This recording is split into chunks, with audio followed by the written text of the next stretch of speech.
Hello everyone, it's Rebecca, the Colorful Booknester. Today we get to pick my February Tic Tac Toe books as deemed by the Book Gods. But first, just as a recap, here are the books, the 3 books that I used for my Tic Tac Toe for the month of January. Now, there will be a general discussion about these books in my January monthly recap, which should be out soon in another video. The first book I completed in January was The Snow Child by Eowyn Ivey. The second book was The Rosie Project. And the final book that completed my first tic-tac-toe for January 2020 was The Silent Patient.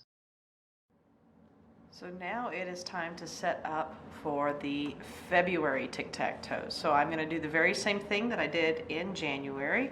We're going to go through and we're going to randomly pick numbers, and then I'm going to go out on my Goodreads and check that out to what corresponds with it. So just like I did before. And let's see, so actually the difference is, and this is something that I have to be aware of, is how many books that I put in as far as being unread. So let me go check my Goodreads, see what number that is, and then we'll get the random generator going. So before I move on to that, let me move back up here a little bit just to explain. So now, all the ones that I didn't read, so the 7 for a Secret, When Did Wild Poodles Roam, Fatal Inquiry, all of these that I did not read, they go back in my shelf, and they could be chosen in February because this is all done with a random selector. And all of these books have changed what number they're at on the read list, because I went from, it was a total of 78 books that I started January with, going down to now 74 because I've managed to move 4 off.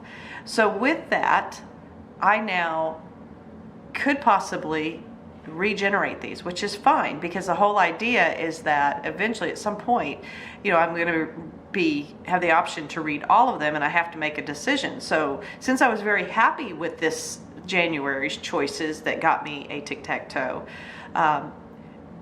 there wasn't a chance for me to DNF anything that didn't work. So now all the ones that were left over from my potential TBR, my Book Tic Tac Tic-tac-toe from January, go back into being an option. So we'll see what comes up. So I'm going to grab that random generator, just like I was saying before. All right. And all we're going to do, I'm not even going to look up right now. We're just going to do all the random numbers. And so I need to change my max number. My max number is 74. Done. And then we're going to randomize. How funny. All right. So the very first one in block 1 is whatever was 49.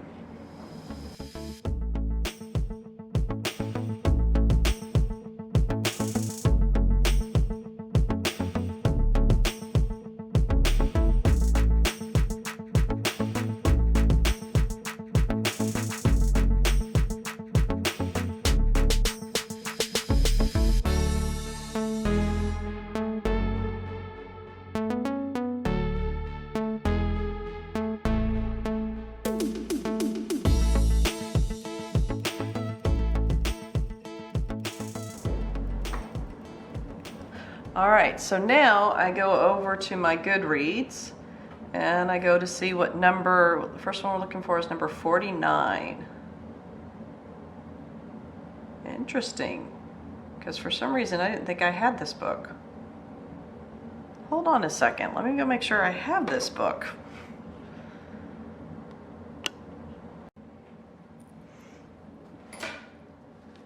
Well, I just checked and I do have it. This is so funny. It's one of those books I think that I kind of was like, oh, I really, really hope to get to, and I don't remember buying it, but it is, oh, there we go. So it's Earthly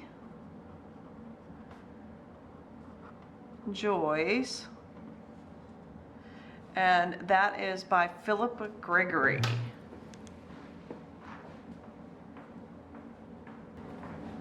good news is, I really, let's see, go, whoop. I really like the book, I wanted to read this book, and I obviously got it recently, probably in the last year or so, but the problem is, it's a chunker. Oh my gosh. This is like my fear. Oh gosh, it's over 500 pages. Now, my reaction to it right now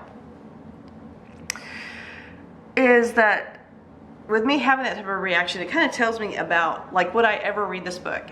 I would if I wasn't trying to get through so many of my books on my TBR. Like, I'm not fearful of a book that has a lot of pages, but right now, if I'm trying to get my tic-tac-toe, getting through 3-4 books a month is really about the best I can do.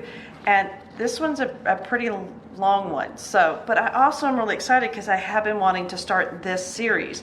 I really like Philippa Gregory a lot, so I haven't read any of these, and so I really kind of want to start it. So I'm excited I got it, but I'm nervous about it because, okay. Now let's see, what is our next one? We need to look for number, what is that? Number 2 is going to be, oh, now this is funny, okay. 51, just wait. All right, now you saw this last month. So this is a perfect example. So this was one I didn't get to. It was set up for January as a possibility, but I didn't get to it. And so because it goes back into the possibilities, it popped up again. So Fatal Inquiry is the 51. So that's,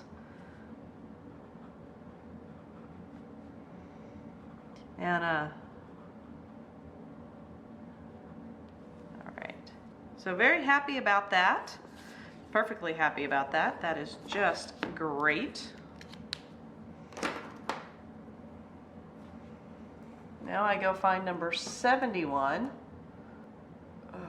Let's see, number 71. Oh Lord. Okay.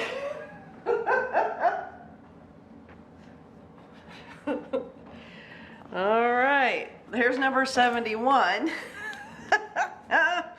So if I was fearful of the first one, Earthly Joys, this is the story of Beatrix Potter, A Life in Nature, so it's, you know, about her entire life.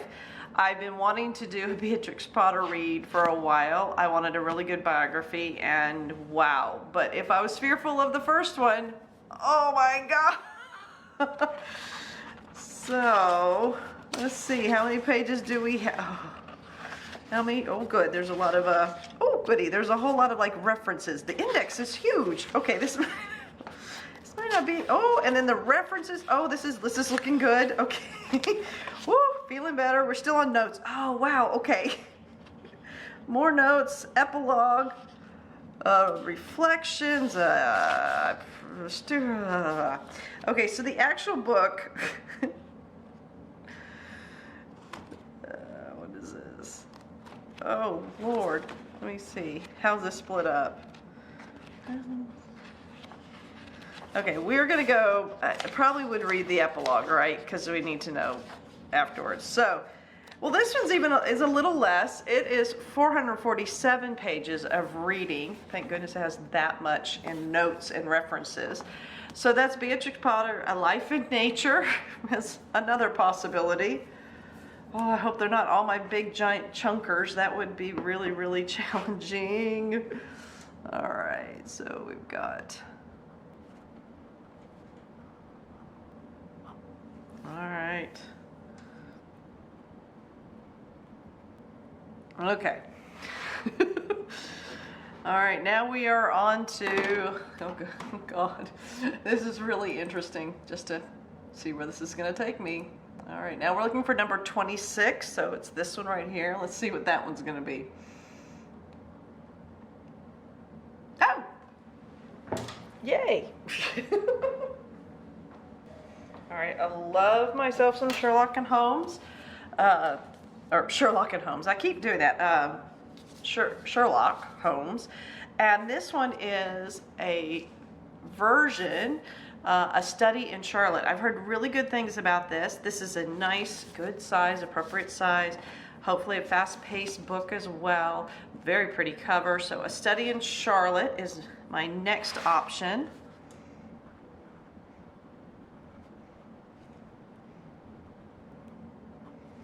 And it is first in a series, so that's always fun. Okay, now we gotta go on.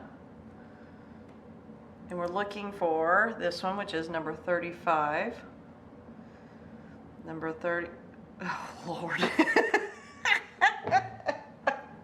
Oh, this is funny. Boy, the book gods are really talking right now. All right, let's see, can I get, this is a pretty big book, so you may not be able to see. It is the Cavender Luck. This one, if you remember from January, also was one from there. So we've got another repeat. Now the irony of both of these, Fatal Inquiry and the Cavender Luck, if you remember what I said before, these are parts of series, didn't realize it when I bought them, parts of series, and they're definitely not the first one in this series. So I still don't know which ones are ones that you can read and not,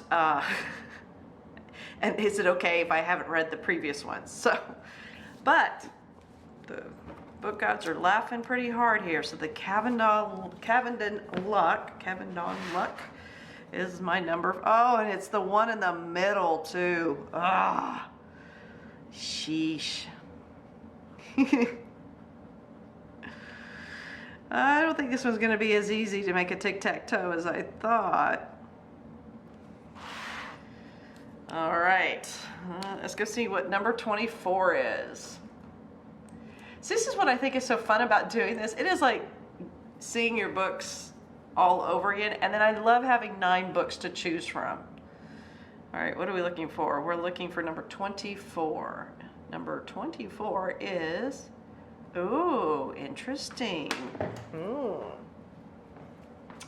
Now this is really different for me, and I bought this on a trip out to Napa, and it was great, and I've had it for a while. Now, it is Larry McMurtry's The Last Kind Words Saloon. Now, there's multiple reasons why this is really great, but also if you look, oh, at least it's not a chunker, right? So it's the first time this one's come up. It's not a big, long book. I was raised reading Westerns, and I was a huge Louis L'Amour fan growing up and read tons of his books, quite a few of them. And so this is kind of interesting. I have not read Lonesome Dove. My whole family has and raves about it, but I've not read Lonesome Dove. But I picked this up. I thought this was really kind of a neat opportunity to read McMurtry and kind of see what's going on. So that's really cool. Plus, this also goes with a couple other things that I'm going to talk about at the end of this. So here we go. So that one right there is going to be The Last Kind Words. All right. I don't know if you guys can tell, but this is really fun for me. I am so excited about doing this. It really makes me excited about going and looking at all my books. It's like having a book haul every month, and they're all new to me. Even though I've had them for years, they're all new to me. So let's see. And it just makes me see books I would have not normally picked up. Oh, God, number 7. So wait, nope, I don't need 7. I need 73. So let's see. Oh, another interesting one. And it is a nonfiction. So this is interesting. So Paris, an illustrated history. So this book I actually just got in December because we went and took a trip to Paris, and I wanted to start getting some reference materials. But because I didn't get enough time ahead of knowing that we were going to Paris, a lot of stuff I got wasn't something I was able to to work right now with as far as be able to read it. But this is another little one. It is nonfiction, so I have 2 nonfictions I have in here. But I started reading a portion of it just here and there, and very easy to read. And this is going to go perfect because I am currently listening to an audiobook called Paris by Edward Rutherford. So it's kind of like I'm getting a lot of Paris history. And because I can now visualize, because I've been to Paris now, I'm really, really excited about it. So this is a great little book. I'm very happy that one came up. So, Paris.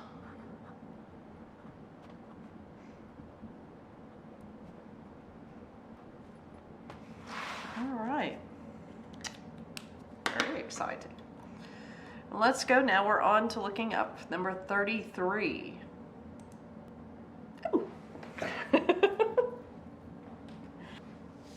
So this one is The Bookshop on the Corner, a novel. I think it's just a really fun little read, if I remember right. Yep, it's one of those where you had somebody who can pair people with their perfect book.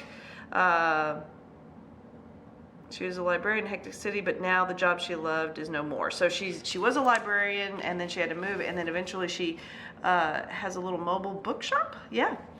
And so we'll have, that looks, I love books about books.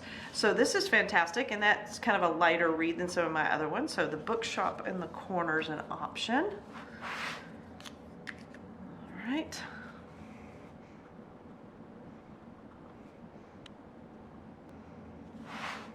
Very good. All right, and then this is my last one for my option, and this is number 54. So we go back over here to Goodreads. See what number 54 is.